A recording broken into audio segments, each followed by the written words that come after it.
Imagine boarding a plane for a routine flight, only to find yourself caught in an unexpected conflict that pits respect for the fallen against blatant disrespect.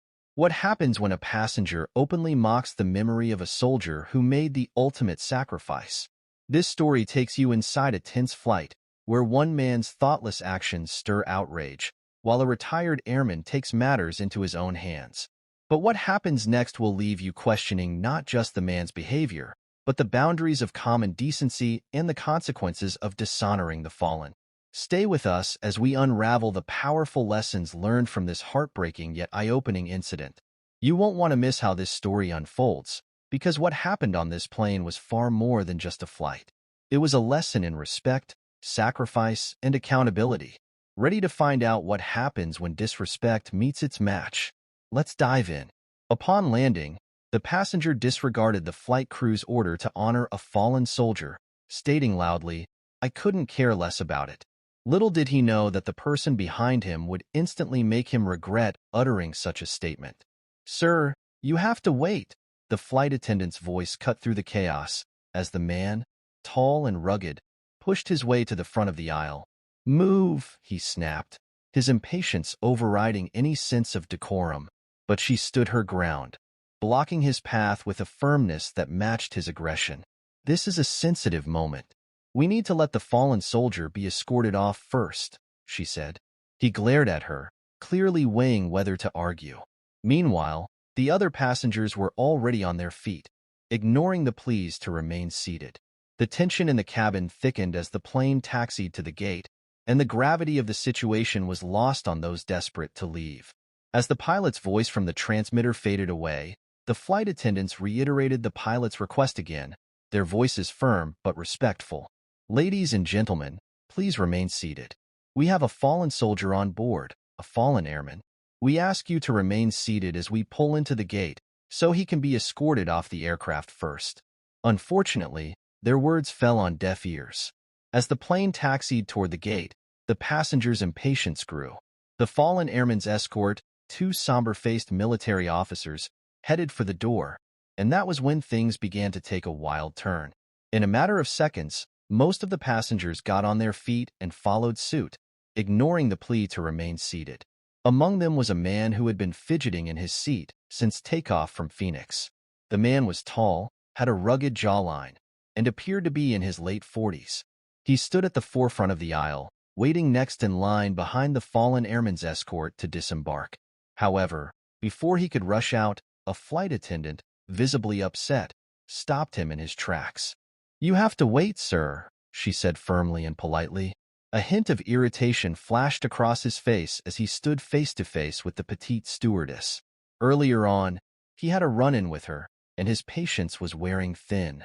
With the journey finally over, he was eager to exit the plane quickly, just like the rest of the passengers behind him. Yet, this flight attendant stood in the way, adding to his already agitated state. As he stood before the door, he glanced around, seemingly annoyed that he was now the object of frustration for the impatient passengers who pushed against him. He shot a glare at the stewardess, as if hoping it would scare her off and give him room to pass. But she remained undeterred, returning his glare with the same intensity while repeating her order to stay seated. "I couldn't care less, honestly," the man hissed at the lady, drawing a few disapproving glances from the passengers who caught it. He didn't notice the attention he had unwittingly drawn to himself, especially from a certain fellow who sat behind him. And, for the record, he didn't seem to care. All he wanted was to walk out of the plane. He had no idea that doing so would lead to a moment that would forever change his life. It was the summer of 2017, and the plane was bound for Detroit, carrying a precious cargo. The body of Sergeant Michael Carter, an airman who was being transported back to his home in Michigan. As the passengers settled into their seats, the pilot's voice resounded over the intercom, his tone soft and somber. "Ladies and gentlemen, we have a special passenger on board today. We're honored to be transporting the remains of Sergeant Michael Carter, who made the ultimate sacrifice for our country.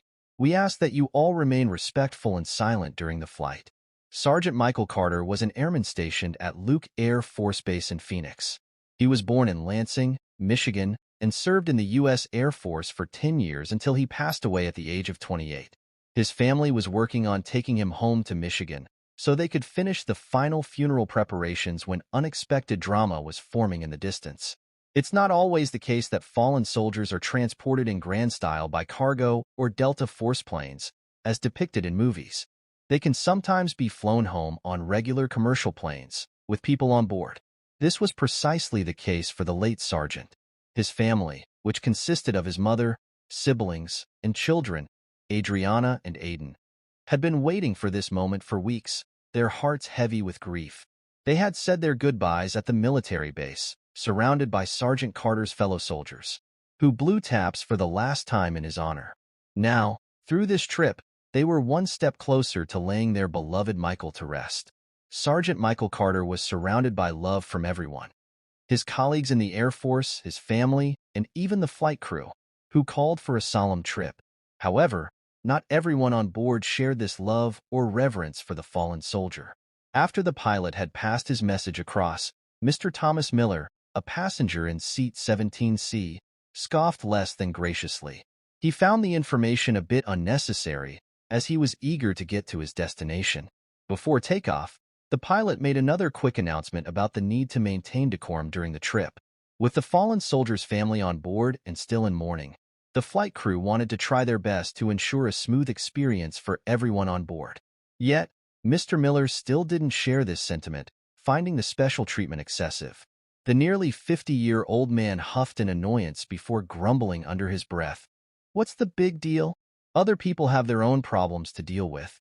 The words were muttered quickly, barely a whisper, making everyone around him miss it. Everyone, that is, except Martha, the petite stewardess who had been going around urging the passengers to buckle up properly.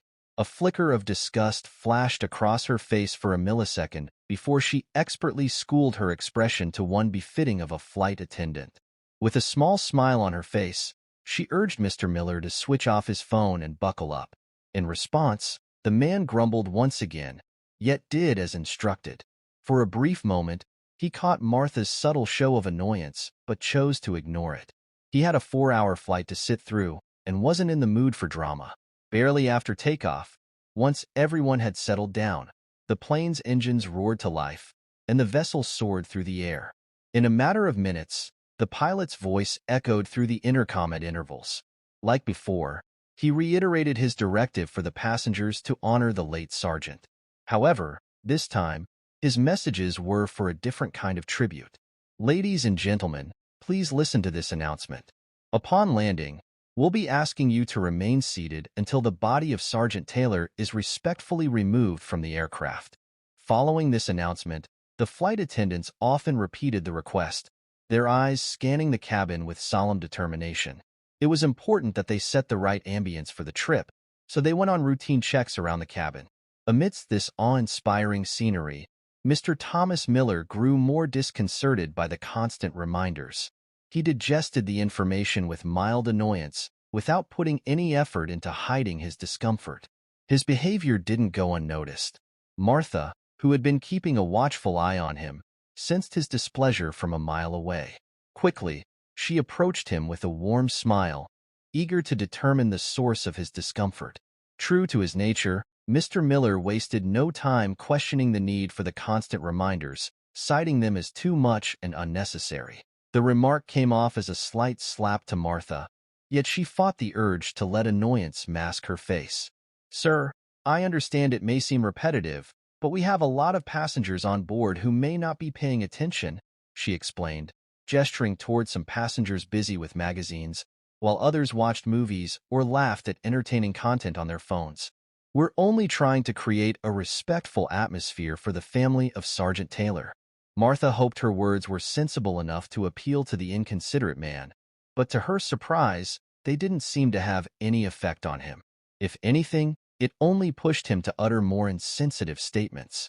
Scoffing at her, he stated, "I don't see the point of such an extended gesture. After all, nobody is going to get up from their seats to dance or cheer suddenly. It's a long trip, and we can't keep hearing this on, you know," he concluded, his eyes not betraying the irritation laced in his words. Martha's smile faltered, her mind reeling from what she had just heard. She took a few calming breaths to control herself, careful not to talk or act rashly that afternoon. Then, when she felt more in control, she finally gave a response, her voice polite but firm. I understand your frustration, sir, but it's basic courtesy and protocol.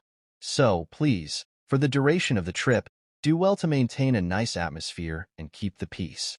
The exchange left a sour taste in Mr. Miller's mouth, but he reluctantly agreed to comply. For the rest of the trip, the flight crew repeated the reminder 4 times, especially as the mood in the plane began to look a little too unruly for comfort. At long last, their 4-hour trip finally came to a halt.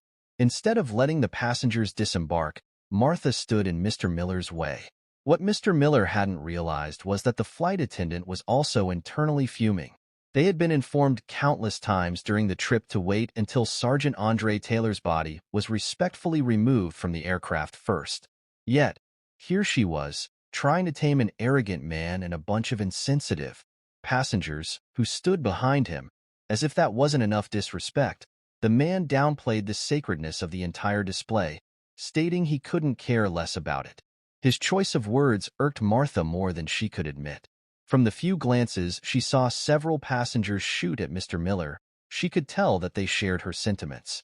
Unable to control the increasingly agitated crowd walking down the aisle, Martha, regrettably, knew she had to relinquish her spot by the door. The young woman realized she was fighting a losing battle against Mr. Miller and other passengers. Moreover, if she continued to stop them, she risked worsening the situation, allowing oblivious passengers to ruin the sacredness of the entire procedure. Mr. Miller saw how her resolve was helplessly waning and smirked, finding the sight delightful. Although they never had a full-on confrontation that day, he was overcome with the urge to spite her for trying to talk down to him. Seeing her crumble after putting up a bold front was a blessing to him. Little did he know he had another problem on his plate that was more deserving of his time and effort. You see, after he uttered those insensitive words, inaudible to most, they caught the attention of someone behind him. That person was Ken Fitzgerald, a retired airman who also worked as an airline staff member. Having been in the Air Force, he knew how sacred this moment was, not just for the fallen soldier who had served his country, but also for his family who brought him home to lay to rest. Fitzgerald's eyes were fixed on Mr. Miller's head the minute he uttered his insensitive remark. Seated quietly, following the directive to remain silent and respectful upon landing, Fitzgerald never expected the passengers to act so discourteously despite the numerous pleas. He watched as a woman shunned Mr. Miller for his rude remark, citing it as an insult to the deceased and those who took the time to honor him. The woman, seated not far from Mr. Miller, had visible gray strands of hair scattered around, indicating her age. Yet, Mr. Miller did not find her advice worth his attention. Instead, he shrugged it off arrogantly before facing the stewardess once again. Mr. Miller was about to exit the plane when Fitzgerald decided that he couldn't let this behavior slide. Taking a deep breath, he called out to Mr. Miller, aiming to address him not as an airline staff member, but as a fellow citizen and veteran. "Excuse me, sir, but you can't act like that," Fitzgerald called out from where he was sitting, hoping to get Mr. Miller's attention. However, just like the others who had spoken to him, Mr. Miller looked over his shoulder in the most casual way possible before blatantly ignoring him. Through this act, he never gave Fitzgerald the chance to properly educate him on what he was doing wrong. Before more could be said on the matter, Mr. Miller exited the plane, leaving behind a host of unresolved tensions. Fitzgerald was flabbergasted by the sheer display of disregard he had just witnessed, not just from Mr. Miller, but also from the other passengers who had disembarked while Sergeant Taylor's family wept over the casket. Feeling the flames of anger and disappointment burn within him, Fitzgerald decided that he would make sure Mr. Miller and the other discourteous passengers understood the gravity of their actions and the respect due to Sergeant Taylor and his family. Mind you, the retired airman wasn't planning revenge. He wanted to educate. Fitzgerald recorded the scene and shared the clip online. Once he got home, in a Facebook post, he expressed grave disappointment over the passengers' disregard for such a sensitive moment, citing multiple instances in which the flight attendants called out the passengers' behavior but were rudely ignored.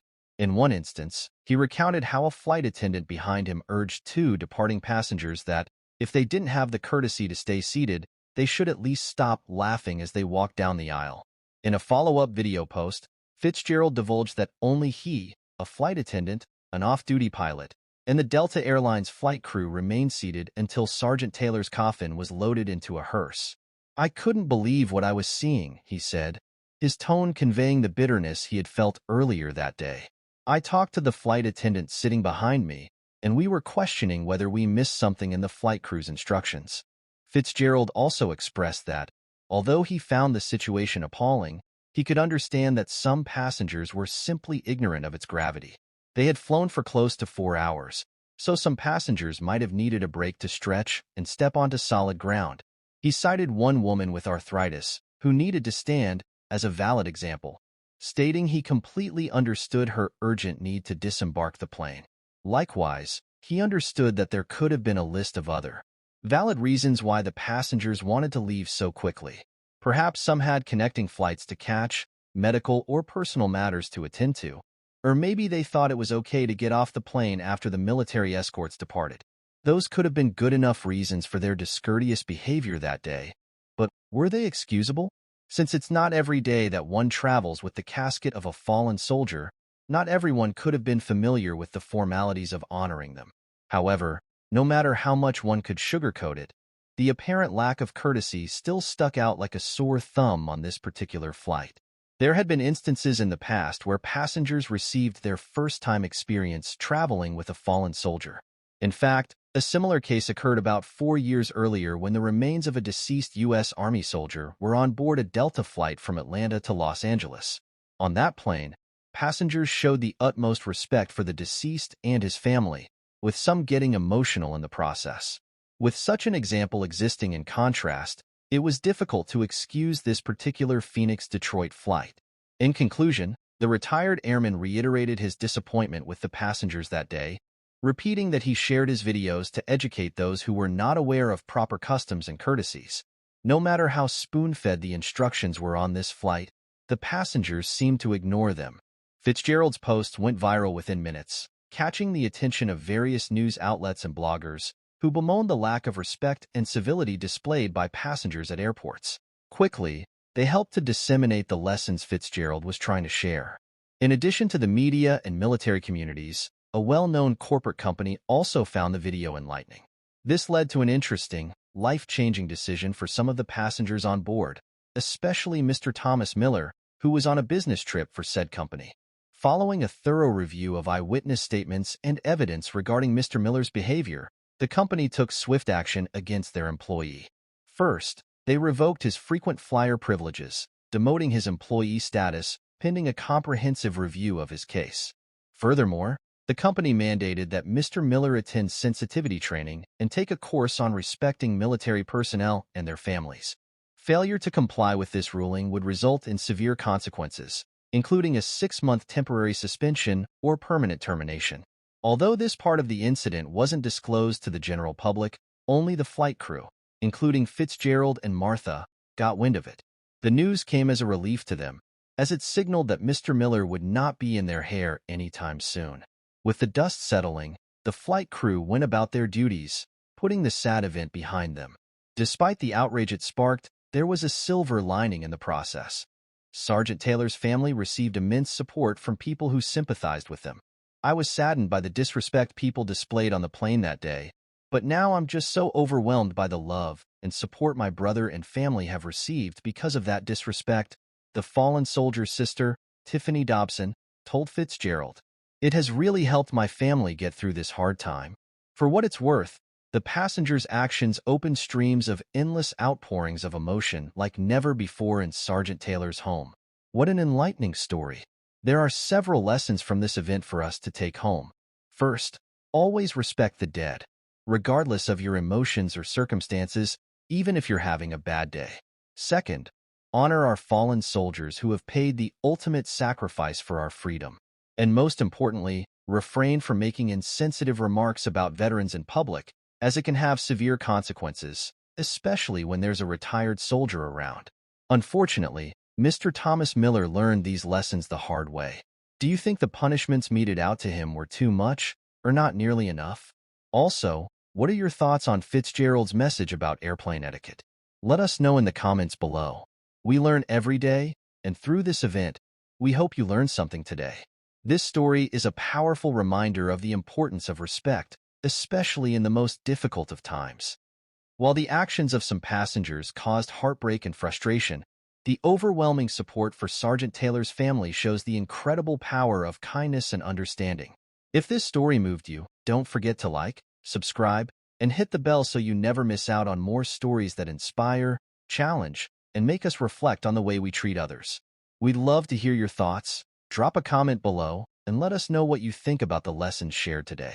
Thank you for being part of this community, and we'll see you in the next video.